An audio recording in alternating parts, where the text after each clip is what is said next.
com as suas vidas asseguradas a partir de tabus de restrição do seu consumo, de detrimento a porcos, galinhas ou bois. Na sugestão dos sábios, a diferenciação parece estar na participação como sujeito ou objeto, quando na companhia do homem. Eu não tenho espaço suficiente para desenvolver aqui o papel do animal nas categorias classificatórias, e nem elas na configuração do estatuto de certos animais e gentes, como já fez Levi Strauss, Leach, Mary Douglas, por exemplo. Cabe resumir aqui que costumamos dividi-los muito tradicionalmente em animais selvagens, de caça, de criação e os de estimação. Os domésticos de estimação, enfim. Os primeiros talvez sejam os portadores, os primeiros, os animais selvagens, talvez sejam os portadores de uma espécie de ontologia mais estável. Afinal, eles são animais, autênticos animais da natureza, é assim que a gente trata eles.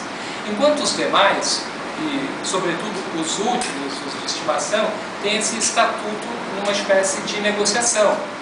São os ditos animais inúteis, tá? Como chamou Jean-Pierre Digard, que são mais culturais, são mais humanizados e que no fim das contas não servem para nada, né? Os de estimação, a não ser o serviço de estimação. Pode sair em França.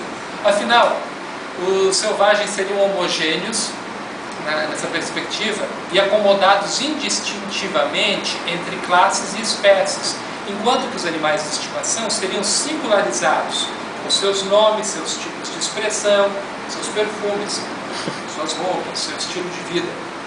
E esse talvez seja o ponto. Numa provocação já lançada por Tiningo em vários dos seus trabalhos, o que faz desses animais, os de estimação, indivíduos e não uma peça igual a outra dentro da sua classe ou espécie, como os selvagens? Particularmente, eu não trabalhei com animais de estimação humanizados. Eu trabalhei com a Belinha, com o Pink, com o George e com outros entes singulares que não eram nem animais, nem cães, nem gatos, nem raça, nem gente. Mas, em alguma medida, ainda me faltam alternativas para pensá-los fora da referência a uma humanidade genérica e metafórica que os englobasse de modo a fazer desaparecer tanto as suas animalidades quanto as suas individualidades. Assim como bem alertou Louis Dumont a propósito do individualismo, essa ideia genérica de humanidade também nos remete à imagem de um sujeito empírico que é membro e condição fundamental de qualquer sociedade, nesse caso talvez de uma raça ou espécie, e ao mesmo tempo é um indivíduo como um valor moral, cultural e antropocentrado que reforça e enfatiza a própria configuração de uma ideologia moderna. Para dizer de uma forma mais estranha, talvez seja a questão de avaliarmos o tipo de predação que é operada por aquilo que Agamben chamou de máquina antropológica do humanismo. Como bem notado por esse filósofo, Linneu, o pai da taxonomia científica moderna, já dizia que o homem não possui nenhuma identidade específica que não aquela de poder reconhecer-se. O homem é o animal que deve reconhecer-se humano para ser. Temos aqui uma espécie de ontologia atribuída em primeira pessoa, que ganha sentido quando contrastada com aquela do animal, então também estabelecida por nós, só que em terceira pessoa, nesse nosso fetiche em querer dizer o que é e o que não é. Linneu nunca escondeu a sua queda pelos símios, mas os privou de alma. Para ele, do ponto de vista das ciências naturais, a identificação da diferença entre um símio antropomorfo e o homem é uma tarefa muito árdua. É claro, no campo moral, as coisas são nitidamente diferentes, já que o homem, cito Agamben, é o animal que o Criador considerou digno de honrar com uma mente maravilhosa e o escolher como seu favorito. No entanto, e mesmo assim, Linneu concluiu que no seu laboratório isso não faz diferença nenhuma, e a única distinção que ele consegue encontrar entre o homem e o símio é o espaço vazio que esses últimos possuem entre os caninos e os outros dentes. É por isso que Agamben afirma que, cito ele, a máquina antropológica do humanismo é um dispositivo sempre irônico.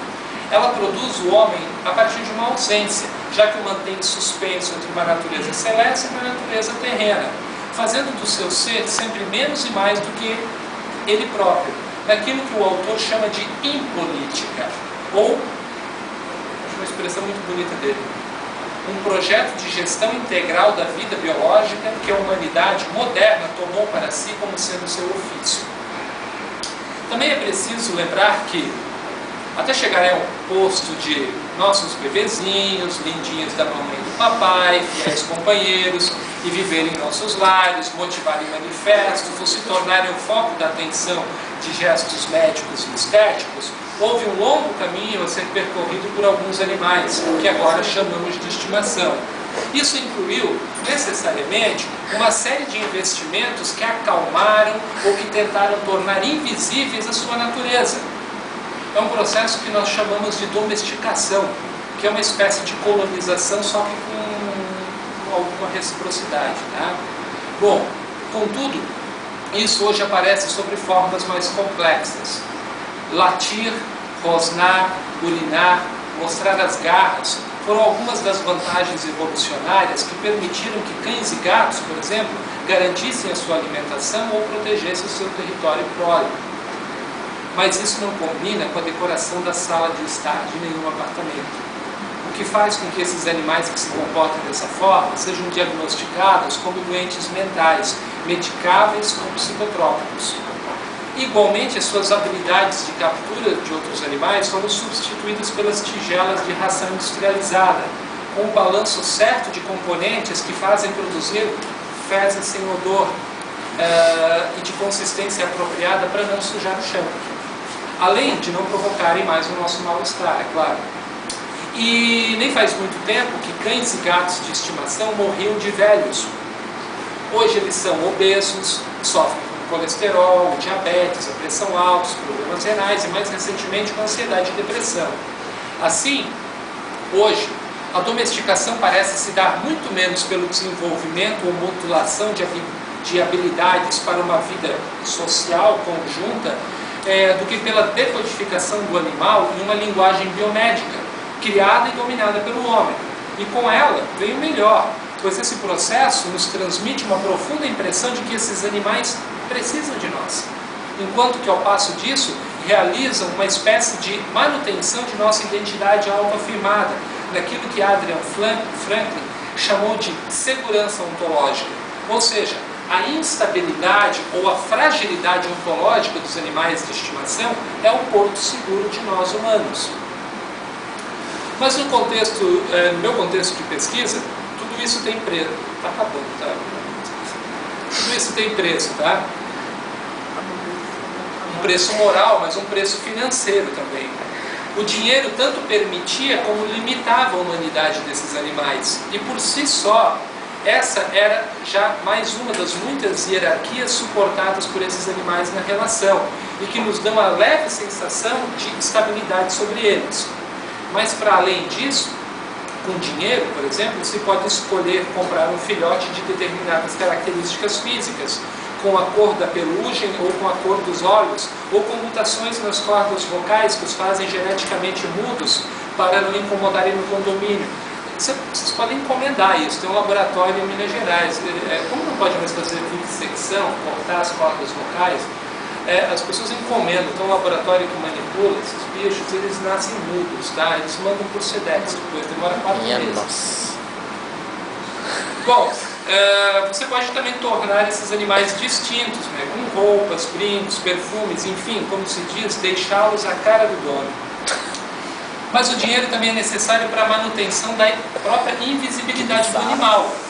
As consultas têm preço, os tratamentos clínicos, cirúrgicos e medicamentosos não são baratos, como também as rações, as vacinas e tudo aquilo que ajuda a compor o tamanho e a qualidade da humanidade deles. A questão era até onde pagar pela vida do animal, ou, melhor dizendo, até onde pagar para ele não ser simplesmente um animal. Paula sempre insistia para eu notar o como era comum as pessoas fazerem dos seus animais uma espécie de bicho de pelúcia vivo. Esse foi o caso de Belinha. Boa, até os seus donos acharem mais vantajoso sair da loja com um animal novo e deixá-lo para a morte. Decidiram empregar o dinheiro numa beagle ao invés de tratar aquele cão descaracterizado. Para ser mais direto na minha descrição, Belinha se arrastava e cheirava mal, porque costumava